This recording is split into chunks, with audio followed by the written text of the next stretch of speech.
क्या बेटियां सचमुच बोझ होती हैं और क्या बेटे ही वंश के इकलौते वारिस?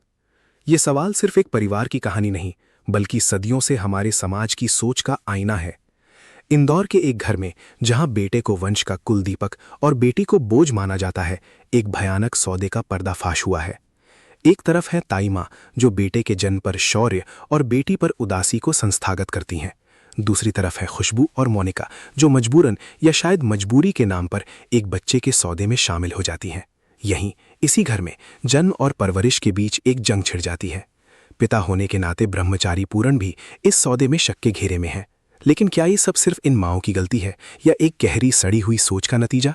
ये सिर्फ एक परिवार का झगड़ा नहीं, ये हमारी सोच पर एक तीखा प्रहार है। ताई माँ कहती हैं, बेटी बोझ है, बेटा वारिस, और फिर वो अपनी दलीलें देती हैं। बेटियां पराई होती हैं, बुढ़ापे का सहारा सिर्फ बेटे। ये सोच, ये पितृसत्ता की वो जड़ें जो हमें बेटियों को अमानत और बेटों को आसरा मानने पर मजबूर करती हैं। लेकिन जवाब में एक आवाज़ उठती है। बेटियां दो दो घर संभालती हैं, फिर भी उनके काम फर्ज कहकर अनदेखे कर दिए जाते हैं। ये कितना बड़ा सच है जिसे हम अक्सर अनदेखा कर देते हैं। बेटियां जो घर का सारा काम करती हैं, बच्चों की परवरिश करती हैं, और बदले में उन्हें मिलता है अनदेखी। और बेटा वो पैसा कमाता है और कुलदीपक बन जाता है। ये सिर्फ एक परिवार का झगड़ा नहीं, ये समाज की उस सोच का चीरफाड़ है जहां बेटी पैदा होने पर ताने मिलते हैं और बेटे के लिए जश्न।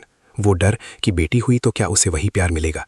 यही डर, यही सोच कितनी ही बच्चियों को जन्म से पहले ही मौत के घाट उतार देती है। हम बेटियों के पांव छूकर पूजा करने का ढोंग करते हैं और दूसरी तरफ जन्म से पहले ही उन्हें मार देते हैं। ये दोहरा मापदंड, ये पाखंड कब तक चलेगा?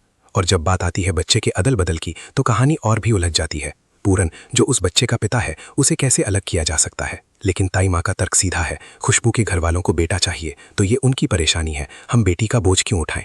ये वो मानसिकता है जो बेटियों को अपनी संपत्ति से बेदखल कर देती है। पर यहीं एक पल में परिवार की पुरानी गलतियों को कुरेदा जाता है। सूरज और काव्या की सजा का हवाला देकर पूरन को भी बराबरी की सजा की मांग होती है। ये एक ऐसी जंग है जहां हर मोड़ पर एक नया सवाल खड़ा होता है। इस सब के बीच एक माँ का दर्द, मैं अपनी बच्ची नहीं दूंगी। एक माँ का अपने बच्चे के प्रति अटूट प्रेम, जो किसी भी नियम, किसी भी फैसले पर भारी पड़ता है। लेकिन क्या ये सही है? क्या बच्चे को जन्म देने वाली माँ के साथ ही रहना चाहिए या जिसने उसे पाला पोसा? ये सवाल आज भी हमारे समाज को झकझोरता है। बेटी हो या बेटा, दोनों ही अपने माँ बाप की पहचान है, उनके अस्तित्व का हिस्सा है। अब सवाल ये है, क्या सूरज का ये ब्रह्मचारी वाला चोला सिर्फ एक दिखावा है, और ईशा जो उसके आसपास है, क्या उसके दिल में कोई अनकही दास्तान है? ये सवाल और भी बहुत से राज आने वाले वक्त में खुलेंगे। मेरी भविष्यवाणी, सूरज अपनी ब्रह्मचार्य की चादर उतार फेंकेगा और ईशा अपने अनकहे राज खोलेगी। और वो लड़की जो सूरज की बाइक पर चिपकी थी, उसकी कहानी इंदौर की सड़कों पर सनसनी फैलाएगी।